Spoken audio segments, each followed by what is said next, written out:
और मैं हूं आपके साथ सिमरन। शुरुआत करते हैं इस वक्त की बड़ी खबरों के साथ। आरएसएस सरसंघ चालक मोहन भागवत की यात्रा के दौरान ट्रेन पे पथराव की एक और घटना सामने आई है। कानपुर से दिल्ली जा रही स्वर्ण शताब्दी एक्सप्रेस पे फिरोजाबाद में पत्थर फेंका गया। जिस E1 कोच पे पत्थर लगा उसी कोच में मोहन भागवत भी सफर कर रहे थे। हालांकि घटना में कोई घायल नहीं हुआ है। पुलिस और रेलवे सुरक्षा एजेंसियों ने जाँच शुरू कर दी है। गुरुवार शाम मक्खनपुर स्टेशन के पास चलती स्वर्ण शताब्दी एक्सप्रेस पे अज्ञात व्यक्ति ने पत्थर फेंक दिया, जिससे E1 कोच का बाहरी शीशा क्षतिग्रस्त हो गया। उस समय संघ प्रमुख मोहन भागवत भी इसी कोच में मौजूद थे। घटना के बाद रेलवे, आरपीएफ, जीआरपीएफ और स्थानीय पुलिस हरकत में आ गई। एक संदिग्ध को हिरासत में लेकर पूछताछ की जा रही है और सीसीटीवी फुटेज जो है वो खंगाली जा रही है। गौरतलब है कि 4 महीने पहले भी मोहन भागवत की यात्रा के दौरान वंदे भारत एक्सप्रेस पे पथराव की घटना हुई थी। देखिए, ऐसा है कि स्वर्ण शताब्दी एक्सप्रेस लगभग 7:15 बजे के आसपास क्रॉस कर रही थी, जिसमें माननीय मोहन भागवत जी जा रहे थे और उसी में किसी ने एक पत्थर मारा है, जिसमें फर्स्ट एसी की एक शीशा टूटी है। एसपी ने अभी बताया है कि जो है इसकी जांच की जा रही है और किस लड़के ने या किस व्यक्ति ने इसमें पत्थर चलाया है उसकी पहचान की जा रही है और उम्मीद है कि शीघ्र वो पकड़ा जाएगा। सर, क्या कोई घायल है? तो मोहन भागवत जी सफर कर रहे थे? नहीं, कोई घायल नहीं है। आउटर शीशा, जितनी जानकारी हुई है अभी, आउटर एसी कोचेज में 2 शीशे होते हैं, तो आउटर शीशा क्रैक किया है। उन्नाव में वाराणसी में तैनात एक कमर्शियल टैक्स अधिकारी का शव संदिग्ध परिस्थितियों में फंदे से लटका मिला। घटना शहर कोतवाली क्षेत्र के रामपुरी मोहल्ले की है, जहां अधिकारी किराए के मकान में रह रहे थे। सूचना पे पहुंची पुलिस ने शव को कब्जे में लेकर जांच शुरू कर दी है। मृतक की पहचान राजेंद्र प्रताप सिंह के रूप में हुई है, जो वाराणसी में कमर्शियल टैक्स अधिकारी के पद पे तैनात थे और मूल रूप से अररिया जिले के विधुना क्षेत्र के निवासी थे। पुलिस ने मौके से फॉरेंसिक साक्ष्य जुटाए हैं और शव को पोस्टमार्टम के लिए भेज दिया है। बदायूं के सहसवान ने तेज बारिश के बीच एक जर्जर मकान भरभरा के गिर गया। हादसे के समय परिवार के सदस्य दूसरे मकान में मौजूद थे, जिससे बड़ा हादसा टल गया। हालांकि मकान में रखा घरेलू सामान मलबे में दब गया है और परिवार को भारी नुकसान हुआ है। सहसवान नगर के मोहल्ला मोहिउद्दीनपुर में लगातार हो रही बारिश के चलते मोहन का कच्चा और जर्जर मकान अचानक ढह गया। मकान गिरने की तेज आवाज सुन के आसपास के लोग घरों में बाहर निकल आए। प्रदर्शनियों के मुताबिक बारिश से दीवारें और छत कमजोर हो गई थी, जिसके बाद पूरा मकान जो है वो मलबे में तब्दील हो गया।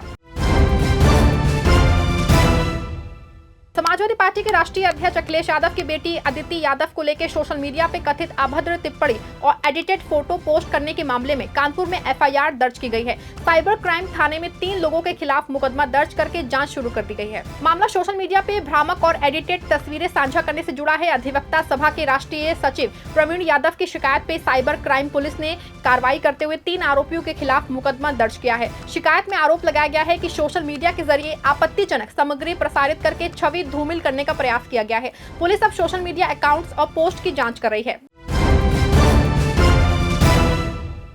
बांदा में पुलिस ने अवैध और नकली गुटखा बनाने के कारोबार का भांडाफोड़ करते हुए एक आरोपी को गिरफ्तार किया है। छापेमारी के दौरान करीब 2 लाख रुपए कीमत का तैयार और अर्धनिर्मित गुटखा, कच्चा माल और पैकिंग रैपर बरामद किए गए हैं। कोतवाली नगर पुलिस को सूचना मिली थी कि रब्बानिया नगर स्थित एक मकान में अवैध रूप से गुटखा तैयार किया जा रहा है। सूचना के आधार पर पुलिस ने छापा मार के मौके से अमित नामक आरोपी को गिरफ्तार किया है। तलाशी के दौरान भारी मात्रा में तैयार और अर्धनिर्मित गुटखा जो है गुटखा बनाने की सामग्री और रैपर बरामद हुआ है। पूछताछ में आरोपी ने बताया है कि वो लंबे समय से ये अवैध कारोबार का वो कर रहा था और आसपास के क्षेत्रों में सप्लाई करता था। पुलिस ने आरोपी के खिलाफ मुकदमा दर्ज कर लिया है और इस कारोबार से जुड़े अन्य लोगों की तलाश जारी है।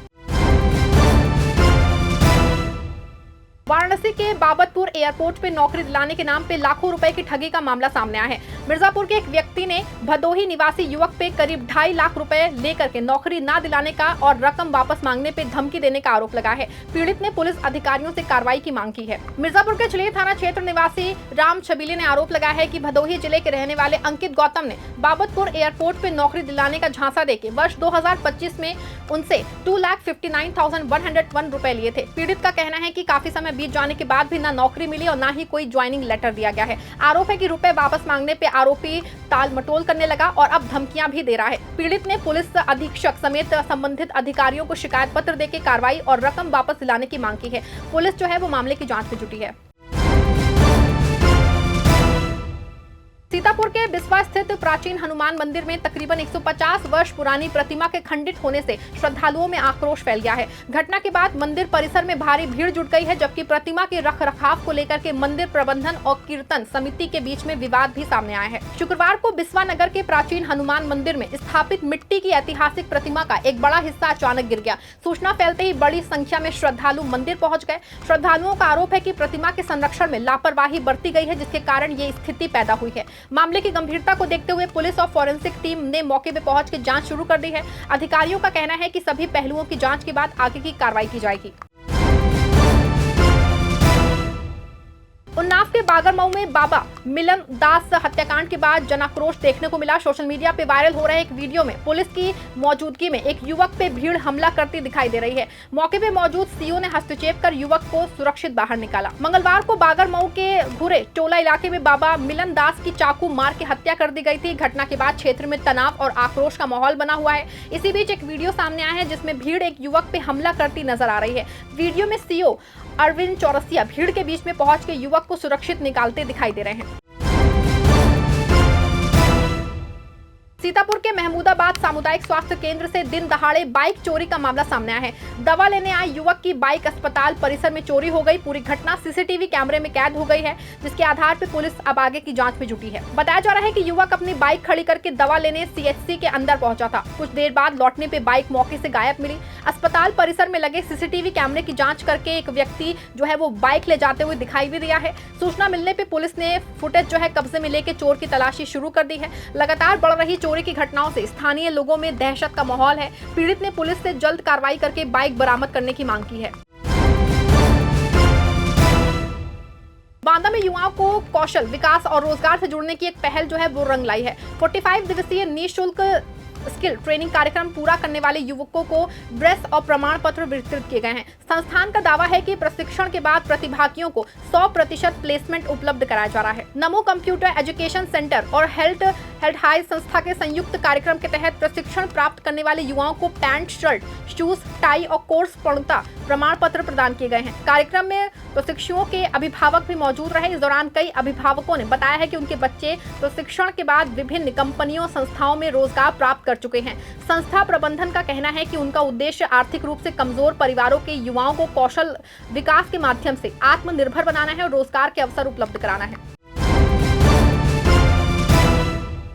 बांदा पुलिस ने जिला अस्पताल के बाहर महिला को झांसे में लेके जेवरात ठगने वाले 3 शातिर टप्पेबाजों की गिरफ्तारी करके बड़ी सफलता हासिल की है। आरोपियों के कब्जे से ठगे गए आभूषण, नकदी और वारदात में इस्तेमाल की गई मोटरसाइकिल बरामद की गई है। कोतवाली नगर क्षेत्र में 6 जून को एक महिला से बातों में उलझा के जेवर उतरवा के फरार होने की घटना सामने आई थी। शिकायत के बाद पुलिस ने सीसीटीवी फुटेज, तकनीकी साक्ष्यों और मुखबिर की सूचना के आधार पर कार्रवाई करते हुए 3 आरोपियों को गिरफ्तार कर लिया। पुलिस ने उनके कब्जे से सोने चांदी के आभूषण, नकदी और गट्टा में प्रयुक्त बाइक बरामद की है।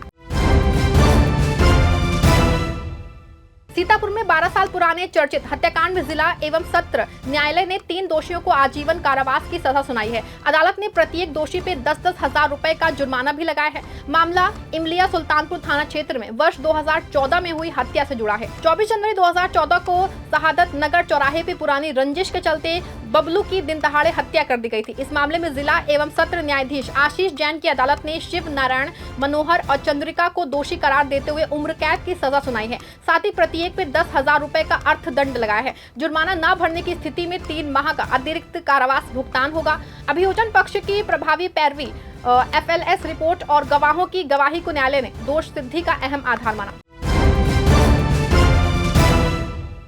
फिलहाल खबरें बस इतनी ही। प्रदेश की हर छोटी बड़ी खबर के लिए देखते रहें 4 PM न्यूज नेटवर्क।